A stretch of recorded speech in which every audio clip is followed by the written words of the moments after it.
Ladies and gentlemen, welcome to the program.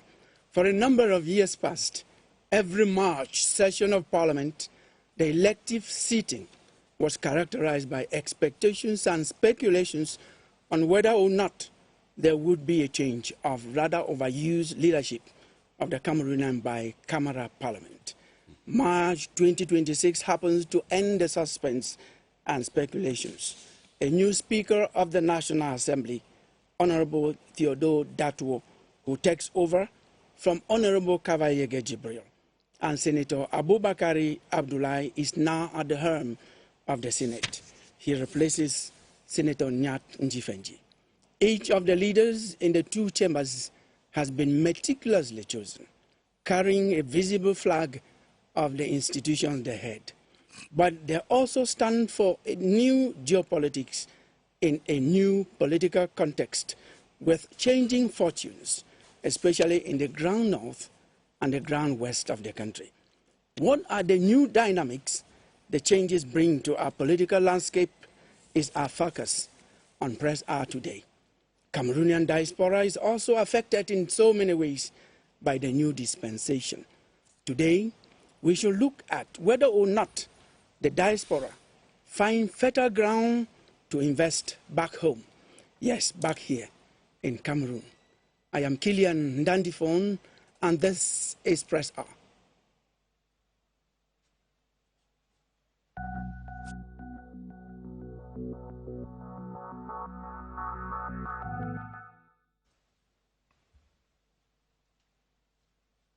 Welcome back, ladies and gentlemen. We have two topics today to treat on Press Hour.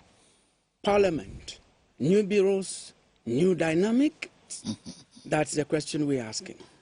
And then we're also going to see if the Cameroonian diaspora is encouraged enough to invest back home. Without a diaspora in any country, there's always a problem of development. We will see how we, as a country, we, as a people, are encouraging our diaspora to invest back here. To discuss these two topics, we have the following as guests on the panel. Professor Elvis Ngolengole, who is a political scientist. He is a politician. He is also an expert in international relations. We have Honorable Nestor Fru Manju, who is a member of Parliament. If you want to get his position precisely, he is a member of the National Assembly. We have Dr. Matute Monyole, PhD. He is super-scale journalist and works for CRTV. We also have Dr. Valentine Chair, PhD, who is a civil society actor. He is a Cameroonian diaspora from the United Kingdom.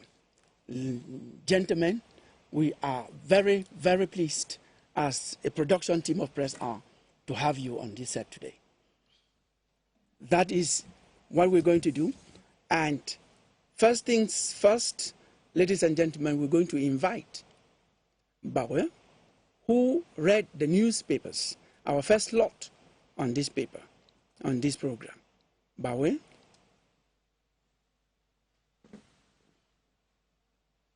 Cameroonian newspaper publications went through a week many will describe as a one hard to forget. We begin with politics, where Cameroon Tribune reports on major changes at the helm of the country's legislative chambers. Honorable Dato Theodore has been elected Speaker of the National Assembly, while Senator Aboubakary Abdoulaye now presides over the Senate. On the same issue, the Guardian Post says the President of the Republic, His Excellency Paul Biya, has finally parted ways with long-serving figures Kavayege Jibril and Marcel Nyat Njifenji. For Cameroon Insider, this is nothing short of a wind of change blowing through the corridors of power. From politics, attention shifted to sports, where a rather disturbing story dominated headlines this week. Several newspapers reported that the Confederation of African Football has stripped Senegal of its 2025 AFCON title. Reacting to this decision, the Guardian Post describes it as daylight robbery that has sparked global outrage.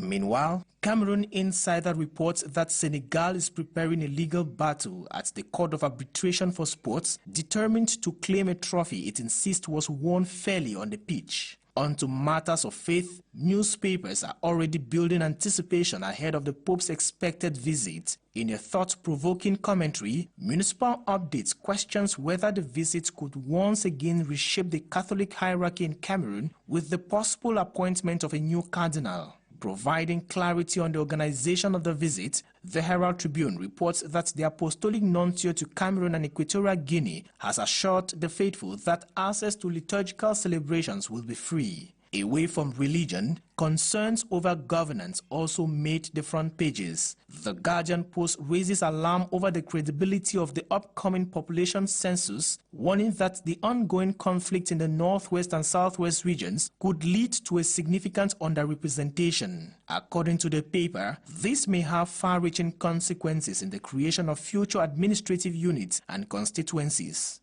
In the media landscape, The Horizon cast a critical eye on the Peter Esuka Excellent Prize in Journalism. The paper describes it as a prize without honor, arguing that its focus on CRTV broadcasters undermines the very essence of independent journalism. And finally, a story that closes the week on a somber but decisive note. Justice has been rendered in the tragic death of 6-year-old Matisse Wanji. Cameroon Insider reports that the Mfundi High Court has sentenced the perpetrator to death. A verdict Municipal Update says will be executed by firing squad. And that's how the press captured the week. I will be back again next week, God willing. For now, Press R continues. Thank you so much, Clovis Bawe. We pray that you should be there. God will answer and you will be here with us next week. We pray for every member of this parliament, of this panel here that we have. And we pray also for all of you, ladies and gentlemen, watching us from your homes or from your handsets or from the laptops, wherever you are. Our topic again for today, we're going to delve into our discussion. Our conversation today is going to be on Parliament. New bureau, new dynamic. That's the question we're asking. And we're going to attempt to answer the question. After that, we have another topic, which is the diaspora encouraged enough to invest in Cameroon? Now, we know the bicameral parliament of Cameroon. The National Assembly has a new speaker. The Senate has a new president. And so many things change from the context to the geopolitics. I am going to ask the parliamentarian first, who is here, how they received this news, this change of the speaker, especially where you are concerned, and of course, the Senate, you are part of the parliament as a whole. How did you receive this, knowing that you have been used to just one person in the Senate since its creation in 2013, since it became effective in 2013, and Honorable Kabaye Gejibri has been there for 34 years. So how did you receive this change? Well, thank you, Killian, and greetings to my fellow Cameroonians. I want to say that at the helm of the National Assembly, we've always had for 34 years the Right Honorable Kabaye Gejibri as Speaker of the Assembly. That notwithstanding, the dynamics are changing because the geopolitical landscape of Cameroon is evolving, and the members of the National Assembly were equally longing to have themselves represented in the changing dynamics of the nation. So it was in view of this that the members of the National Assembly received with great joy, and they voted with great joy and unanimity Honorable Dato Theodore as the new Speaker of the National Assembly. Well, some people are asking, did you even have to vote because you only had one candidate? Did you have more than one candidate? Yes, we had to vote. Yes, we had to vote. Because as regards the internal regulations, the internal rules of the National Assembly, Parliament has to vote its Speaker. Even if it's one candidate, everybody has to vote. If you decide that you don't favor the candidate, you can decide to abstain from voting. It's your democratic option. It's your choice. But the National Assembly has to vote its speaker during the March session. And we know the March session is usually dedicated to putting in place the Bureau of the National Assembly. And this Bureau this time around was being headed by no other person but the Right Honorable Speaker. Those who ask this question understand the workings, the organization of the National Assembly, of course, and also of the Senate, that we could come to a situation where one party does not have the obese majority that your party, the CPDM, has now. Yes. The voting would actually have a lot of meaning. But those who ask that question, they are not questioning that, what you've explained. They are rather saying now that you have that obese majority, do you need any vote? Yes, because the internal regulations from its sections 14 to 17 states that we have to vote the Speaker of the National Assembly and the Bureau of the National Assembly. So we are legalists and we follow the law. What the law provides, that's what we implement. Thank you so much. And this is about politics. I go to the political scientist, who himself is also a high-standing politician. So what reading do you give to the changes that we have now in the bicameral parliament of Cameroon, the National Assembly and the Senate? Well, I was a privileged witness because I was in the hall during the historic conclave of the head of the Secretary General of the Central Committee with the two parliamentary group delegations, during which the investiture was pronounced. I was present, I was there with the other members of parliament. And what I saw in the hall was that that was a historic moment. And that was a moment that was that revealed something great and something unique about Cameroon, which is that in spite of our differences and diversities, what we don't expect, when we don't expect, happens. And when it happens, we as a nation, we as a people, we tend to show our maturity. We don't quarrel. We tend to show our understanding, and we tend to adapt, and we tend to appreciate. Because what I saw in the hall was, I doubt if in the two delegations, and even including some of us who were on the side of the Central Committee delegation, whether they were expecting these changes, the way they occurred, the way they were revealed. But it did happen.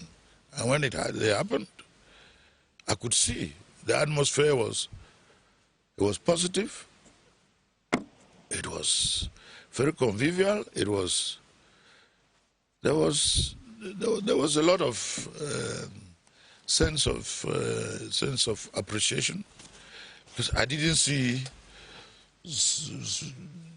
disappointment on people's faces, or sadness, or rebellion, or some sort of reaction. Not actually that. People were happy. People were in the two delegations. You talked about delegations, and then you talked about the Central Committee delegation, which you form part. Yes. Now, what role does the Central Committee have in the choosing? Because you choose your candidate before that candidate is elected during the plenary. Exactly. So what is the role of the Central Committee? Yes, it's a very pertinent question. You know, we are a constitutional republic, and in the constitution, for any Cameroonian who wants to attain state power through election, that candidate has to obtain the, obtain the approval of what it's referred to as investiture of a political party. You must pass through a political party. No. That is what the Constitution says. Yes. But if you decide that you don't have a political party or you don't succeed to have a political party to endorse you or to choose you or to select you, you can decide to opt as an independent candidate, which is a more difficult path, but it's still legal because it is constitutional. But since we have developed a habit, and it seems to be working, that most people who want to attain elective office, it doesn't matter what level, you must pass through a political party, which is legal, and that political party selects you or chooses you or endorses you. For the CPDM, that process of selection or endorsement or selection or endorsement is referred to as an investiture.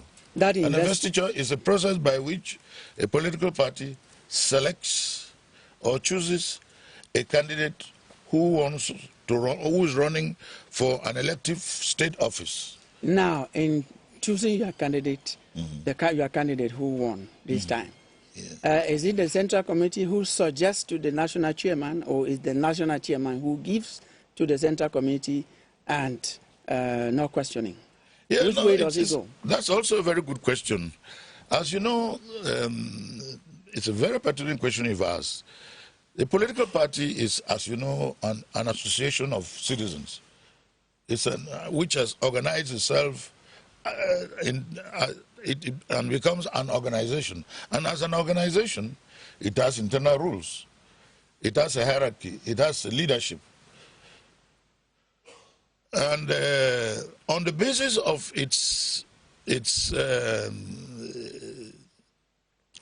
organization, the political party as an association or as an organization, no matter what word you use, functions according to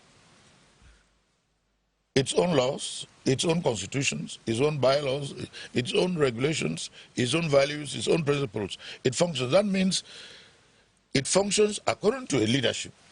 Okay. According to a hierarchy. Yes, the hierarchy. According to the rules. And in the case of the CPDM, yes, the leader, okay, according to the law, the constitution of the party and the other rules, the leader of the party is the national president. And the national president leads the party. Okay. And in his leadership style is not necessarily the same kind of leadership like others.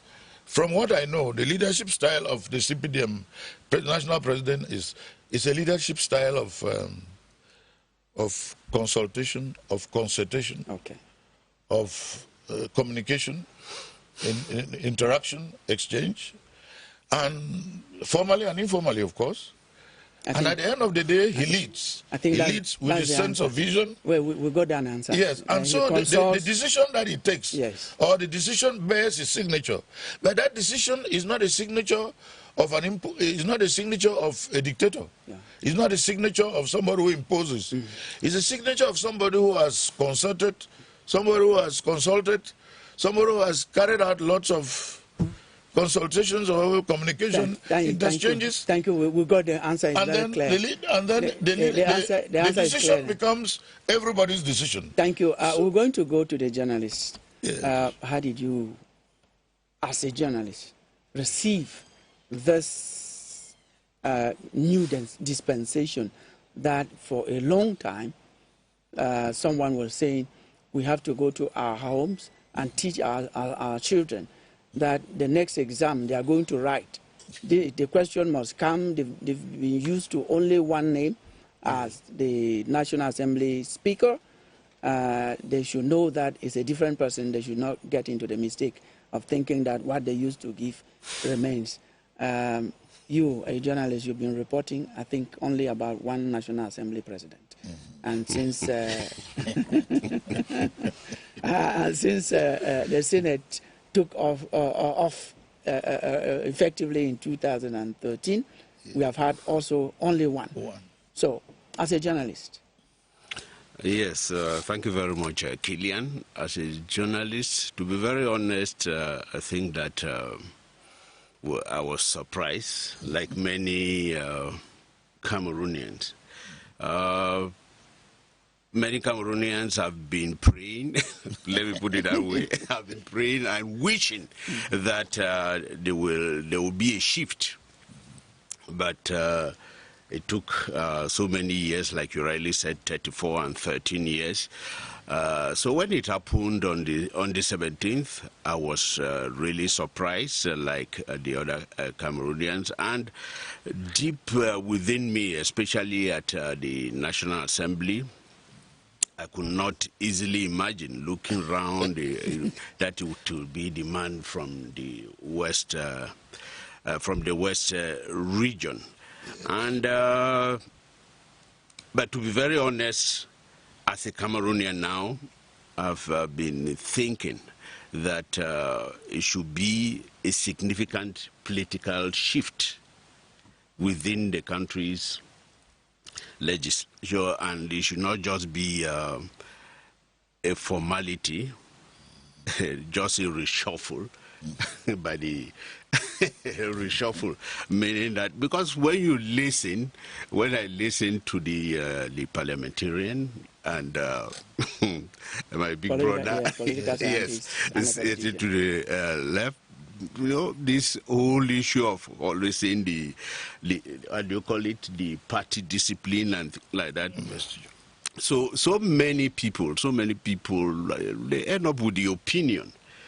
They end up with the opinion that, well, there might be these changes, but they might just be like reshuffling cards. Yeah, but I think we're going to get deeper into what you are saying. What happens is that the presidency or the Speaker of the National Assembly moves from the far north to the west region. Of course. That already, and you look at what has happened of recent, there is really something that is happening, or something in terms of geopolitics that's happening. You see, the president of the Senate, who is the second personality of the country, goes to the north, of all places to the north. And recent events have so many lessons to teach us. We know we're going to come to that when we, let us go around the table. We have Dr. Valentine Chair, who happened to come back to his country, and these things are happening under your nose. How do you appreciate this? Thank you very much, Killian, and I want to first greet my esteemed co-panelist and say it's an honor for me to sit among, in their midst. With the news of the change, you call it a shift, one of the things I would say from my perspective is that change is constant. It is bound to happen. The question is, what type of change are we looking into? Are we looking into the type of change that Cameroonians, especially from the diaspora perspective, that they are expecting, or we are looking for a change worse than we have seen before? Because when we talk about change, we should not just say change as if it is positive. It can be change, but negative. So there seems to have been a certain level of inertia, and given that the ground has started shifting, let's hope that it shifts first for the better, and that it doesn't end at this level. Thank you so much. Let us get the reactions of some of the parliamentarians. When they just got this news, they actually participated in voting, in electing the new leaders of the National Assembly, that's the lower house of Parliament, and the upper house of Parliament, the Senate. We got some views of the members of the National Assembly. There are not many, but let's look at what they had to say. New wind of change blowing in the institution called the National Assembly. There is nothing as permanent as change. Institutions, we all know, remain, while individuals and the persons manning this institution must accept to move on. So we are very happy that the Assembly is moving on. Given that this session was dedicated to the election of the new bureau, and considering that whenever elections are concerned, we expect to see new things happening, I think it is normal that our democracy has witnessed another dimension.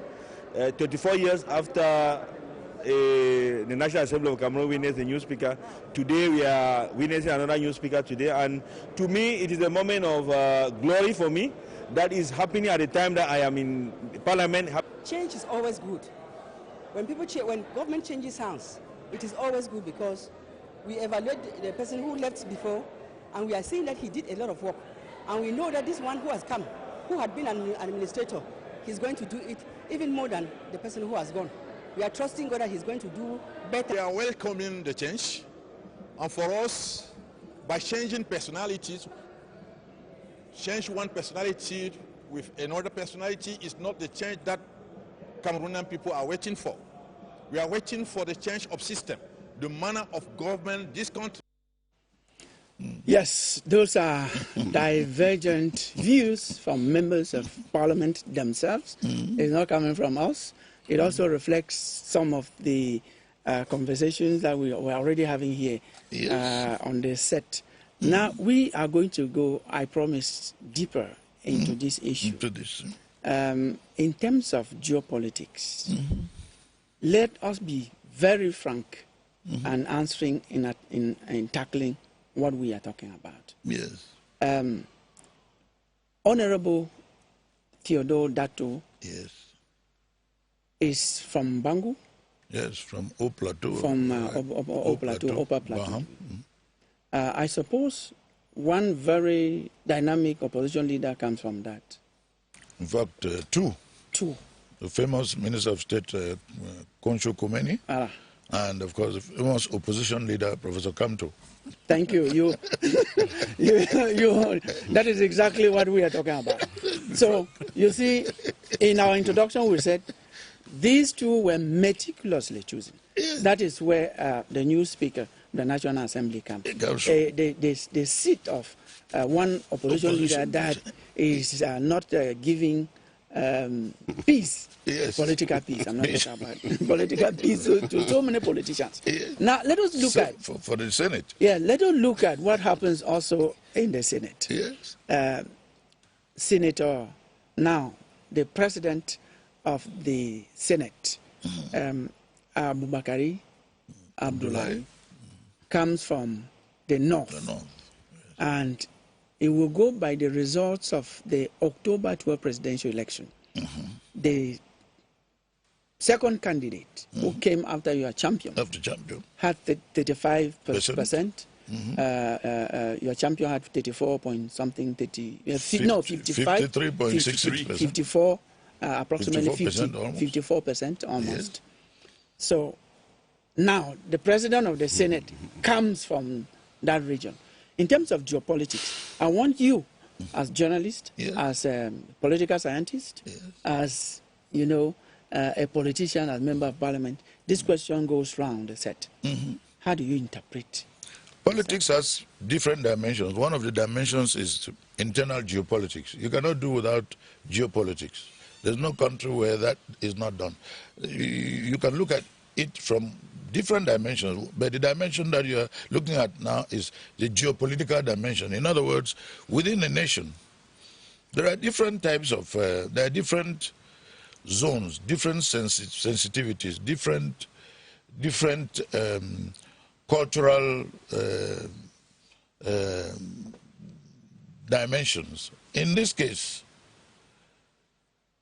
we know that the two personalities that have been chosen from a geopolitical standpoint come from two geopolitical areas where we know that we have first very important political actors, including political actors of the opposition. In the case of the new president of the National Assembly, the very honorable Theodore Dato, he comes from High Plateau, which is Baham area, where you have, first of all, we have the famous Minister of State, former Minister of State, Komeni Koncho, and then Professor Kamto, who is of the MRC party, and we know the role that that party plays as an opposition party. The last time, in the last election, that party adopted or was endorsed by the Manidem political party because it couldn't get validated by the Elecam and the Constitutional Council. In the case of the North and the extreme North, we know that the North represents that geopolitical zone from which the second candidate came from in the October 12, 2025 political party, the former minister Chiruma came from that. It comes from the north. But we also know the north to be the former hometown of the first president of Cameroon. And there are other important political actors. So geopolitically, the West has been taken care of, which is an important geopolitical zone. The Grand North has been taken care of, which is an important political zone. Now you can ask yourself, well, what about the other political zones? They are also important. What it just simply says is that every geopolitical zone has some importance somewhere. That is to say, in this particular political zone, in the northern Grand North political zone, someone has been elected to play a certain role in the name of that political zone. In this other one, particularly in the West, someone has been elected to play this political zone. In the other political zones, some have been either elected or appointed. That means that in a nation, for a nation to be stable, and for the nation to go forward, geopolitically, every zone has to be given a chance or has to be recognized to play a certain kind of political role. Now, as a critical journalist, whom I know you to be,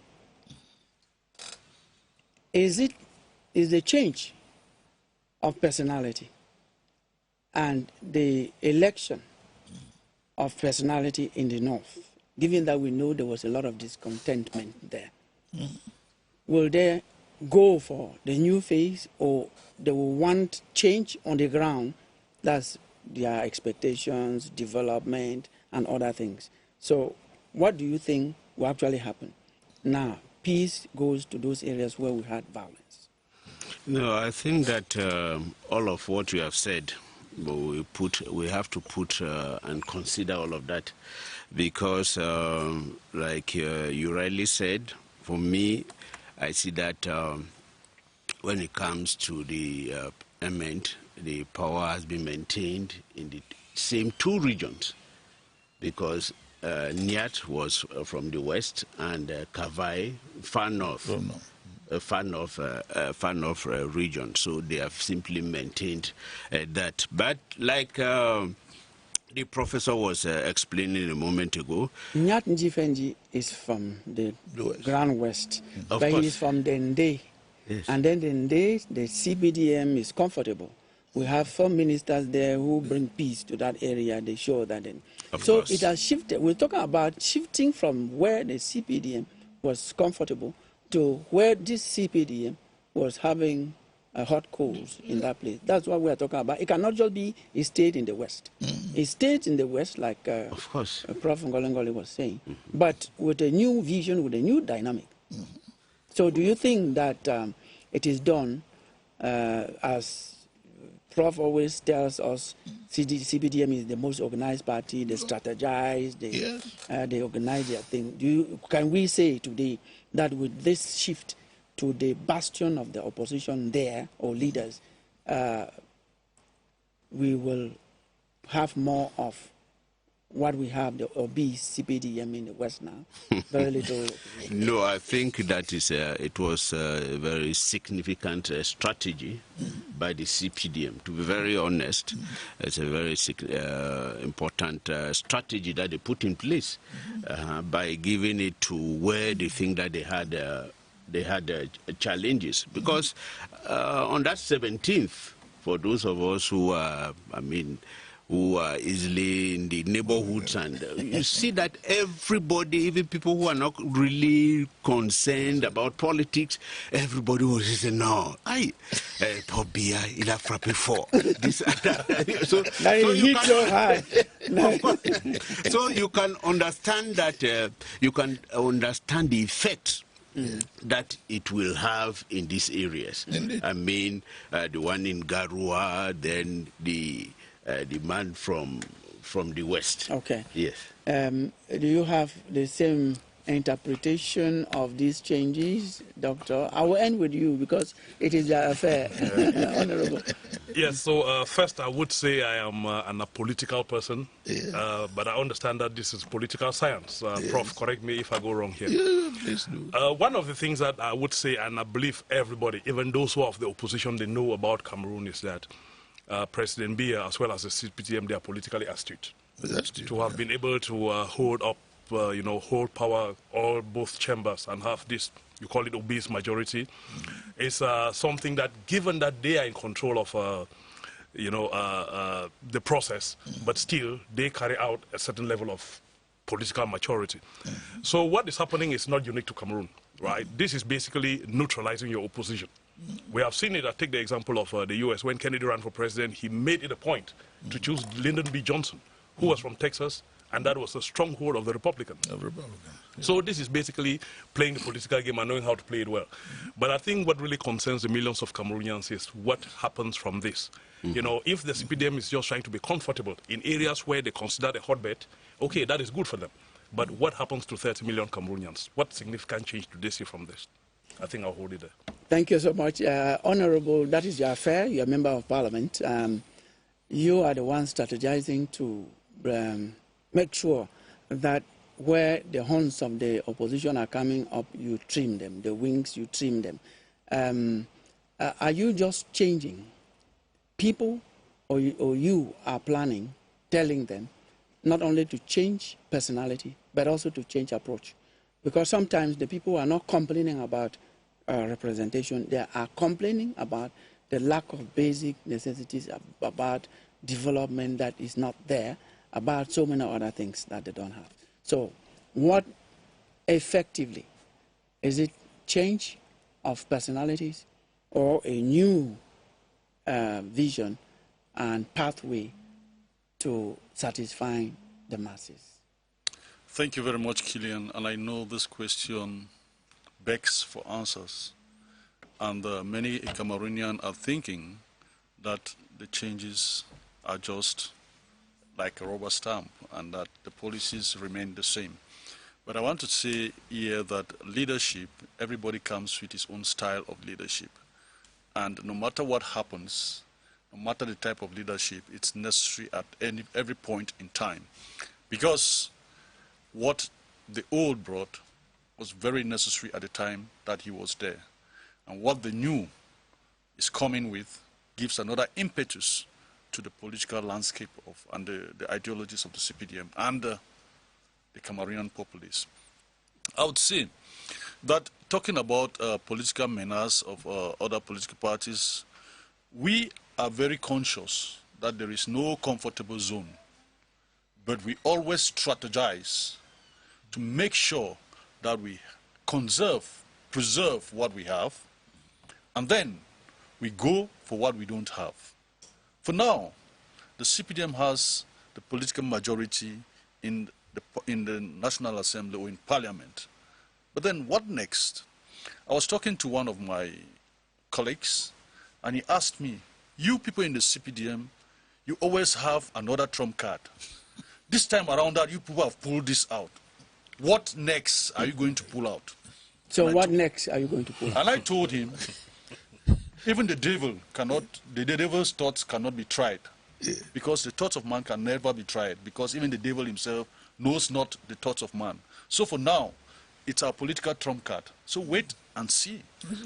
The future is bright, and it's very pregnant. Thank you. Just keep faith in the regime, and you'll see what it delivers to Cameroon. Yes, and you'll see that the future is bright for Cameroon. Thank you. I will ask you one question to the four of you on the set.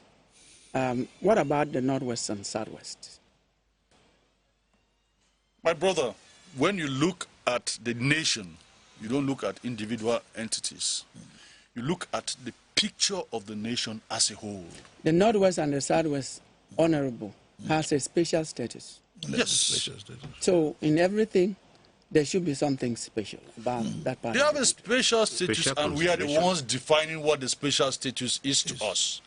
That is why you have the regional assemblies charting a development plan and crafting a development plan pursuant to the 2019 law on the decentralization of the local authorities. You see, if you go to the Northwest and Southwest, the powers that have been devolved to these regions, you see them actually appropriating these powers and charting a way forward for the regions. And on the political landscape, national political landscape, my brother, the Northwest and Southwest, it's been taken care of. Okay.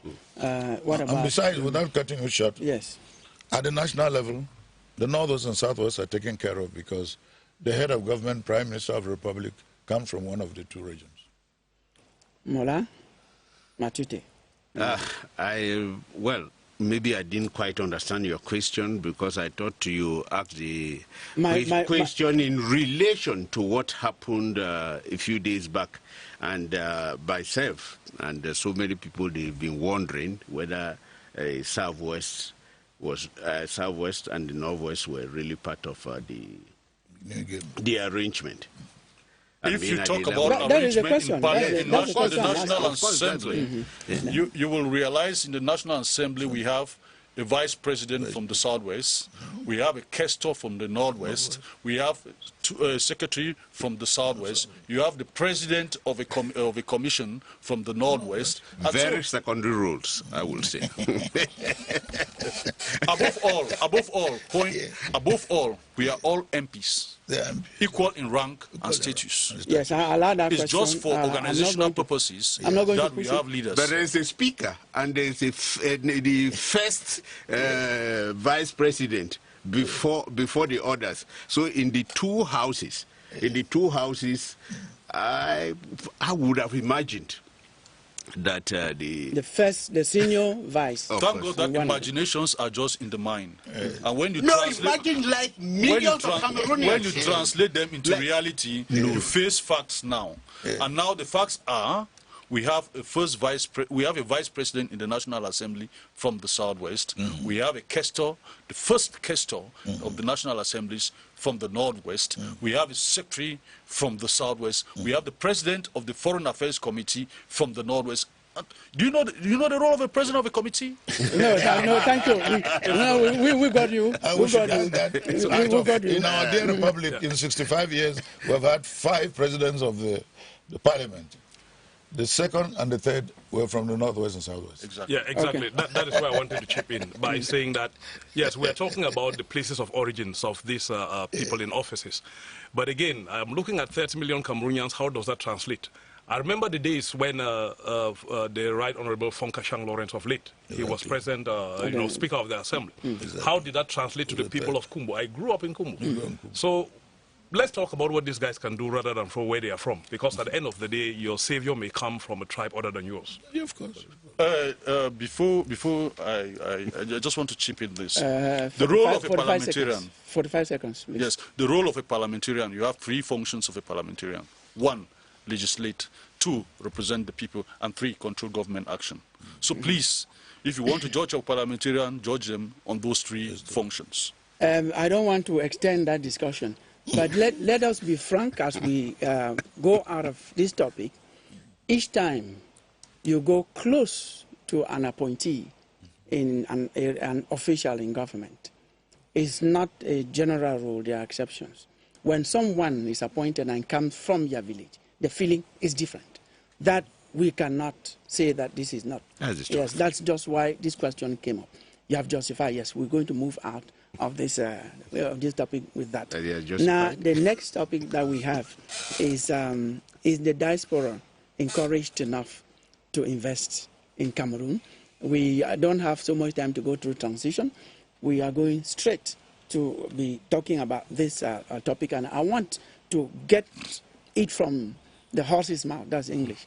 Now, when you say, are you calling someone else?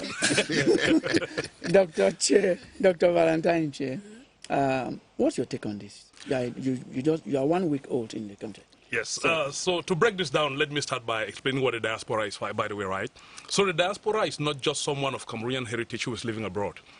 The diaspora are people who come from a particular heritage who still hold links to that heritage. It may be through remittances that they send. It may be through, the cultural or their national pride that they celebrate, or it could be through the visits that they visit regularly. So when we talk about the diaspora, it's good to first define it in that. When you ask, is the diaspora encouraged enough? I will not come on TV and say something just to please people. The answer to that question is no. And there may be many reasons for that. But the diaspora, the Cameroonian diaspora, is not that encouraged to invest in Cameroon. And let me just break it. Let's look at the first point. When we talk about diaspora, people think about remittances. How much? I'm going with 2025 figures. 650 billion CFA. That was the amount sent by diasporans back into the country. And this amount is figures that went through official channels. We know about people who travel in here and they carry cash with them, so that is not even accounted for, right? 650 billion, that's an equivalent of 1.1 billion US dollars. Again, when you look at Cameroon, compared to other countries in Africa, Cameroon falls short behind. You take an example like Egypt. Egypt stands at 22 billion. Nigeria at 19.6 billion. Cameroon is at 1.1 billion. Again, that is representing also the number of their diaspora that is, they have a much larger diaspora than Cameroon. But the question we should be asking ourselves is, the amounts that are being sent, these remittances, is that the only role of the diaspora? And the answer is no. The diaspora has much more potential than, the chips that they send back home to feed family. The diaspora can also help in tutelage. I come to Cameroon very often, and I usually go to the ICT University, and I talk to the young people there, those who are building. I am a business technology consultant by profession, right? I talk to young people and I see what they are doing, and it always amazes me when I see what these guys can do, or the potential that they have, but there is really no formal encouragement, say, from the state. It is true there are many Cameroonians who are surviving today and they have kept the state aside because they realize that the state is not there to actually help them, or the state is too busy doing other things. But we cannot let this happen. We cannot let this continue. We need to have that diaspora that feels comfortable coming to invest back home. And investment is not only about monetary investment, right? When you look at foreign direct investment that is coming from the Cameroonian diaspora, it is not that much. But the little that is coming in, aside what they are giving to feed family, there is a lot that we can do in that right. Now, let me take a message that has come from one of the diasporans, yes, who is your friend, probably maybe a partner. My director should project that message. Let me read it. He said, I don't care what anybody says. The Cameroon government is extremely supportive of diaspora investment in Cameroon, in the country. I have traveled across the developing world, more than 99% of Cameroonians, and you only begin to appreciate our government when you experience other parts of the world the way I have. And are there challenges? Absolutely. Many of you are aware of some recent difficulties I faced in the country. However, I can assure you that the Cameroon government went above and beyond to resolve the situation. This is not hearsay, and it is not innuendo. This is my personal experience with direct intervention at the highest levels of government. It makes me proud, once again, to be a Cameroonian and to carry the flag of our nation all over the world. I know there are people who will never see anything good about our country or about our government. That is their choice. But one thing is certain. We must build this country ourselves. The white man will not do it for us. This is from Professor Victor W.A. Mbarika, PhD, endowed distinguished professor of ICT University, board president of the ICT University. He says something. Well, he says there are difficulties, yes, but he says he has experienced himself something different. Yes, so at a personal level, it's the same. If I ask Professor Ngole that to drive from Yaoundé to the southwest, do you have to face difficulty on the way with controls? You probably would say no. Because no, I would say yes, there are controls, yes. Prof, if you are going with your driver, and maybe you have a bodyguard, yeah, you go through these controls as if there's nothing. But if I go through those controls, I'll be stopped about 15 times. So again, when you look at it from a personal perspective, Professor Mbarika has the right to say, listen, yes, the government has supported him. They know who Professor Mbarika is, right? I'm talking at it from a macro level. I have tried things in this country on a personal level as well, and I know people who have tried and they are meeting with. And when we say this, right, we are not saying that the government is doing. Remember, I talked about change. When we talk about change, it can be positive or it can be negative. But what I'm saying is that there's room for improvement. And if I come sit here and I don't talk about the room for improvement, and I instead try lauding appreciations and things like that, I don't think I will be serving the large majority of Cameroonians who are yearning to come back and develop. You are not alone. This is another diaspora who has sent this message. Yes. One of the positive changes that was made in Cameroon years ago was the creation of one-stop shop that centralized the registration processes of small businesses that take a week for registration approval. This has reduced the bottleneck and cumbersome process that previously existed. However, business environment still possesses several hiccups that contribute to failure of businesses in Cameroon. One of this is the complexity of the tax system, where taxpayers do not understand the assessment of the tax to pay. Furthermore, the tax system imposes tax on revenue collected rather than the profit made. This method assesses tax on the capital of a business, which eventually decreases the capital rather than helping the business to grow. Another key problem is that of the customs duties, which we know is not only complicated, but with high custom duties as well, just like the small businesses. An administration deed, custom duties could be made as one-stop shop and reduce the bottlenecks at the ports, which discourage many importers and exporters from importing goods or exporting goods in and out of Cameroon. These are the few factors that provide unfriendly business environment for diaspora to do business in Cameroon. That is from Dr. John Gale, PhD. He is based in the United States of America.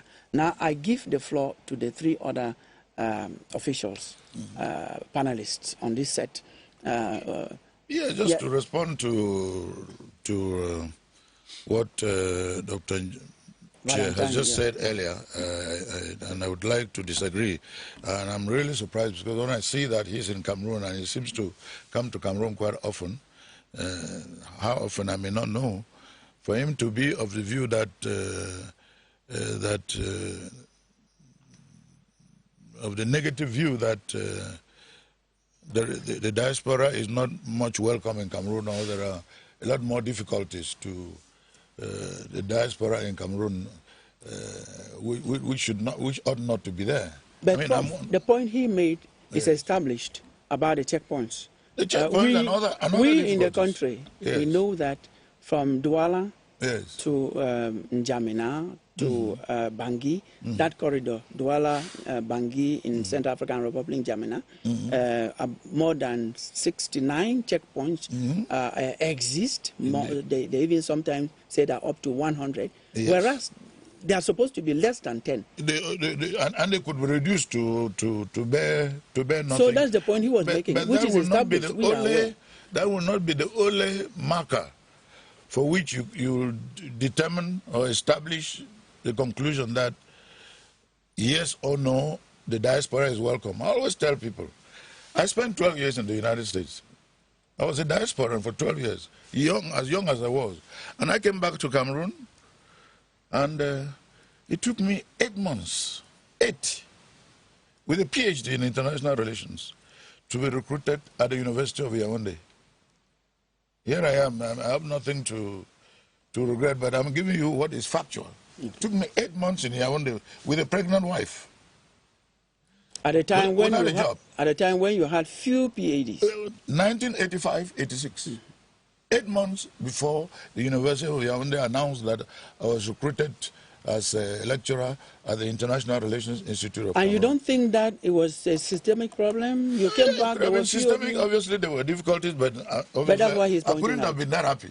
But now I'm happy, nothing to regret that I am in. The point I'm trying to make is that I agree with Professor Mbarika that, yes, you may see in the beginning or at some point, so many controls, or you being controlled here and there, and so forth and so on, we also get controlled. Even with police or gendarme next to you, you still get controlled because that's part of the law, and I think the law officials are doing their job.